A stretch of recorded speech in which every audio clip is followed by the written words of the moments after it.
ba? Kasi yung interaction ng chemical makakal. Ganun din pag temperature, pag init. Mas active yung chemicals natin kapag mataas ang temperature. Ano pa? Patient thickness. Kaya contrast, meron din patient thickness, di ba? Dito naman, bakit natin sa patient thickness? Kasi, ganun din, same purpose din. No? Kapag mataba yung pasyente, tumama yung x-ray sa kanya, i-absorb ang katawan niya, tendency, konti lang yung makakarating dun sa image receptor na intensity ng x-ray.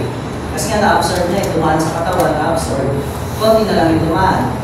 Yung tumama sa detector, kaya decrease yung density. Kapag mataba, decrease density. So, use of contrast media natin, bakit nandito? Tapos tingin nyo. Tingin nyo, direct proportional, inversely proportional. Si density kay contrast. Hula lang. Inverse? Bakit siya inverse? Hula lang. Sir, hula lang. Ba't may explanation? Wala kang explanation. Sige, hula lang. Sino pa?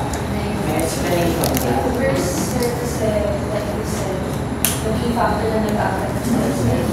Then ask for radiographic contrast instead of UV. So, the relationship na lang is inverse. Ganun siya.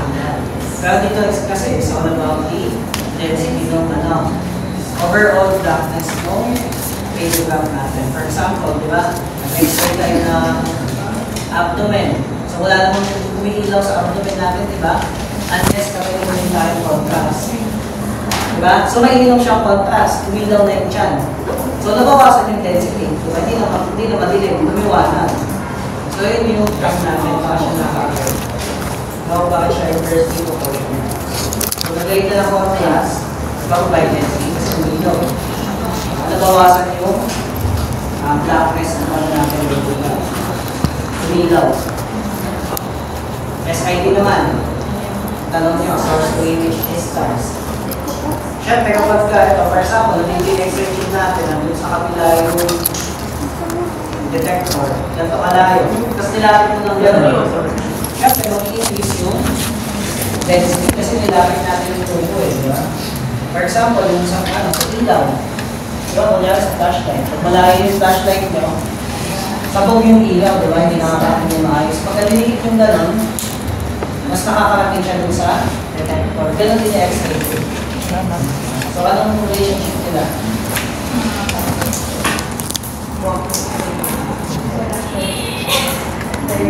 Inversely proportional. So, nag-increase ka ng SID, nilayo mo yung tubo. Nag-increase yung density. Nilayo mo yung tubo, nag-increase ka ng SID, bumaba yung density kasi kung pinala yung makakarating mo sa ambient time, alam niyo naman yan. Voltage people, vibration, field size, collimation. Discuss lang. So, bakit film speed, no? Bakit nakaka-apekto or nag-over si film speed?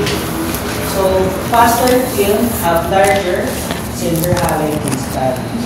No? Kasi yung mga fast natin na film, large yung nila silver halide. Yun yung composition ng film. No? So, kapag large yung silver halide crystal natin, more sensitive sila. So, mabilis sila. They require less radiation to produce the same density. So, pag mabilis yung natin, so, mas dark yung density natin. Pero mas tayo slow na film. Yung slow naman natin na film, silver halide niya is small. Small yung sa kanan. Yan faster equals darker image at the same exposure. No? Ibig sabihin, kapag mabilis yung film speed natin, yung film nila, yung klase ng film. No? Mataas yung density naman. So pag yung mabagal naman na film, yung blue sensitive na tinatawag natin, lighter yung image. Pero mas high definition kasi. So next naman yung screen speed. Naalala niyo yung cassette? Diba pag in-open yung cassette na color white, yun yung screen. Umiilaw kasi yun, no? So, intensifying screen convert X-rays into light. So, pag tinamaan niya ng X-ray, mag-ano siya ng light, mag-i-emit. So, yung in-emit niyang light, katama dun sa film. Di ba nakasandwich yung film? Yun. Tapos kapag umilaw yun, puproduce na density. So, kailangan fast yung film speed, fast din yung screen. Kailangan match sila. So, faster screen emit more light for the same exposure. So, increase density. Slower screen, less light, so less density. So, kapag yung mga slow naman natin na screen, katulad ng blue sensitive, pinatch mo din sa blue na film. So, slow siya parehas. Lighter yung ano niya, hindi siya ganun ka-dark. Pero yung definition naman ganun. So, sa grid ratio ba, nandito si grid ratio. Tingin nyo. So, agree, absorb scattered radiation before reaching the receptor, di ba? Nandito siya sa ibabaw. So, higher grid ratio, remove scattered and some primary radiation. Reduce overall density, di ba? Dahil tinanggal niya yung scattered tsaka yung konti primary, na-lessen yung density, yung intensity na makakarating dun sa detector natin, yung X-rays, nabawasan. So, ano mangyayari pag nabawasan yun? Bababa yung overall density ng ano natin image. Diba? Maka-filman yan or VR. So, yun. Processing time and temperature for film system.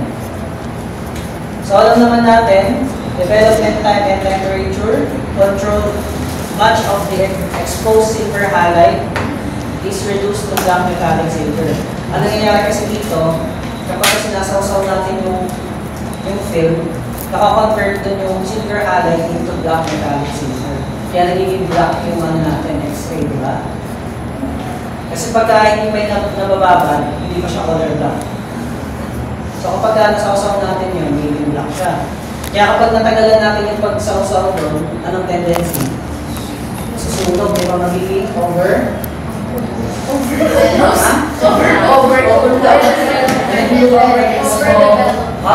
Overdevelop. So, ganun din, kapag gaminit yung chemical, mataas ang chemical activity kapag minit yung chemical. So, kapag sinawsaw natin, kailangan mabilis lang din. Kasi magiging overdevelop. So, ganun din, kapag yung concentration niya, ano natin? Chemical, bagong timpla. Diba? So, kapag nagdaan tayo doon, mag-develop tayo, kailangan mabilis lang din. Pag natagalan natin, yung pagsawsaw, over-develop din siya. So, under development, kapag too cool or too short yung pag-develop natin. So, malalim yung chemical, mas mabilis yung pagsawsaw nyo, lighter leakage, less density. So, ano yung relationship to density type? Processing time and temperature. Ano relationship nila? Ano yan? Direct. Proportional, diba? O, si grid ratio tsaka si density.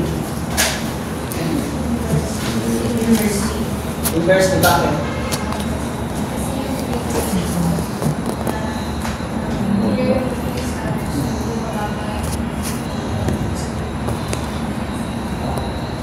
Si screen speed naman, tsaka si density. Hindi na naiintindihan? Ano sir? Directly proportional, diba? Kapag mabilis yung mabilis yung screen, fast screen, darker yung density niya. Pag slow siya, lighter density, diba? So, anong relationship nila? Directly proportional, diba? Pati dito si film speed. Mabilis yung film speed, mataas yung density. Mabagal yung film speed, mababa yung density. Yung screen speed, gano'n yun yun. Mabilis yung screen speed, mataas yung density. Mababa yung screen speed, mababa yung density. Ganun lang yan.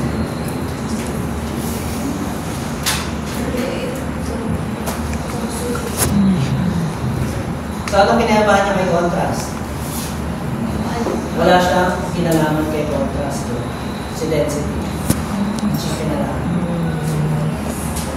Kasi siya yung overall blackness. Diba? So, wala siyang kinalaman kay contrast.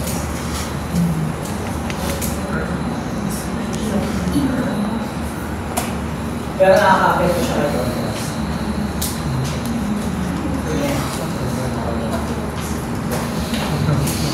Okay na?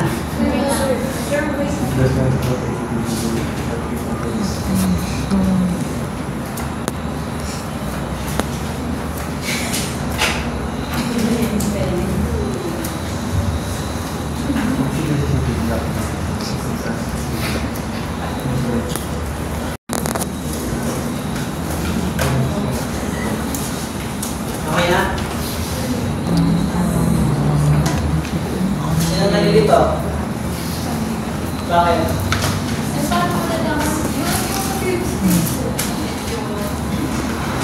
Pag mabilis yung speed, lang naman eh. Mataas ang density. Mabagal yung speed, mabagal yung density. Increase speed, increase density.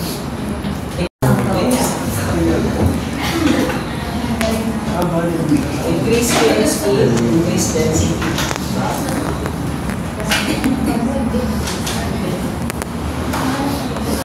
Overall density, di ba? Kasi nga, thicker parts absorb more X-ray, fewer photons reach the receptor, di ba? So, konti na lang yung light ray image natin, di ba? So, patient thickness and density is inversely proportional. So, thick patient, low density. Diba? So, kapag thin naman yung patient, more X-rays yung mga katagos, so increase density. Pag payat, diba? Thinner patient, mediato na. So, kanina, bio or iodine, strongly attenuate X-ray, diba? Alam naman natin yan. Kapag tinamaan ng X-ray yung contrast, siyempre na-absorb siya, diba? Mas nakikita natin yung sa radiograph. So, they use the photon transmission through A-field regions, decrease density in those areas. No? So, siyempre, kung nasa yung contrast, mati-decrease yung density kasi nga pumuti. Diba? So, pumuti siya, decrease density. Yung overall blackness natin, nabawasan. Kasi kumilaw yung organ niya. Or kung ano mga anatomical part yung nilagyan ng contrast. Diba? Itong SID natin, source to image distance. Anong pinalaman niya sa contrast? Wala. Wala. Not related ko. Kahit ilayo yung lapit mo yan, walang pakailan yung contrast. Pag nilayo yung lapit mo yan, may pakailan si density tsaka sa magnification. Wala yung so why? Intensity of X-rays follows the inverse square law. No? So, tulad na sinabi ko sa inyo, inverse square law yung pinafollow niya. So kapag nilapit natin siya ng half from its original position. For example, ito, tsaka yung dulo ng TV. Yun yung detector, yung dulo ng TV. Ito yung X-ray tube natin. So nilapit natin ng half dito. So, yung X-rays natin, magiging times 4 yung may receive mo. Yun yung inverse square law. So, ganun din kapag ito yung original natin, distance. Tapos nag-increase tayo ng SID ng ganito din. So, hanggang dito, mag-divide ng 1/4 naman yung may receive niya intensity. Divided by 4. Ihina siya ng divided by 4. Sabihin natin 8 siya. Tapos nilayo mo siya dito ng kalahati. So, 2 na lang yung makakarating doon, no? 16. So, sunod na yun kasi nilapit mo.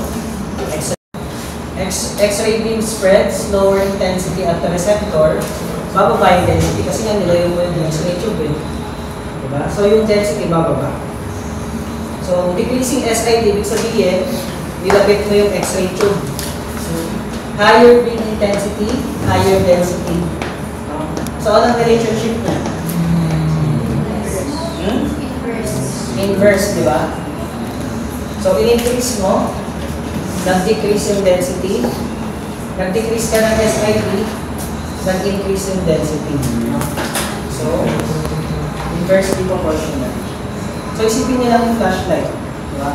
Pagka nilapit mo yung flashlight, is maliwanag, pag nilayo mo, nag-i-spread yung ilaw, humihina yung density.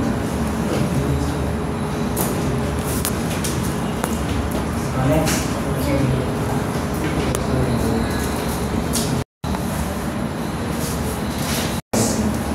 Anong relationship ka kay ano? Kay density? Ano? MAS sa density? Directly proportional, diba? So pag nag-class tayo ng MAS, automatically tataas yung X-ray quantity na makakarating dun sa image receptor. Kaya, tataas yung density. Directly proportional.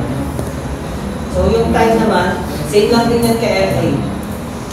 So, longer time, more photons, high density. So, shorter time, pag mabilis lang yung ano natin, fewer photons, lower density. So, ano sila? Directly proportional. Pero silang dalawa, inverse, di ba? Si MA tsaka si time, inversely proportional. Hindi natin sila pa pwede parehas sa taas or di ba? Di ba nakita natin doon sa computer? Hindi pa pwede.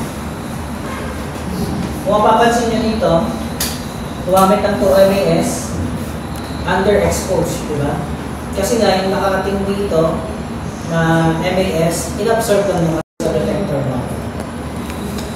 Tapos yun nga, nag-increase pa siya ng MAS ulit. Ginawang 24. Siyempre, dahil directly proportional sa MAS kay X-ray quantity, di ba? Dadami din yung X-ray quantity nun eh. So, dadami din yung tatama dito sa image natin, image receptor. So, ano nangyayari? Overexposed na. Kasi makakating na yung madaming X-rays. May na-explain yun. So, wala siyang pinalaman. Okay na? So, optimal image yung tawag natin dito.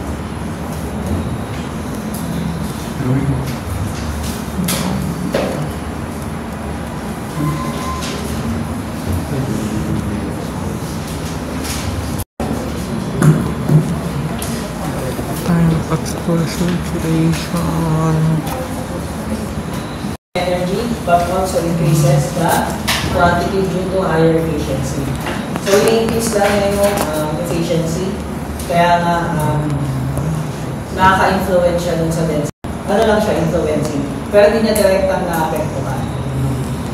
Unlike kay MAS, pag in-increase mo sa MAS, siguradong tataas yung density.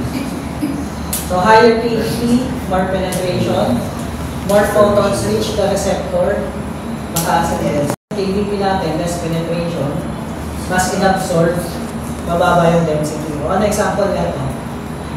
Mababa yung density. Yung X-ray ng mga buto, di ba? Ano ba nakikita natin pala yung X-ray ng buto? Puti, di ba? White. So, nalesen bawasan. Kasi mas nakita natin yung buto.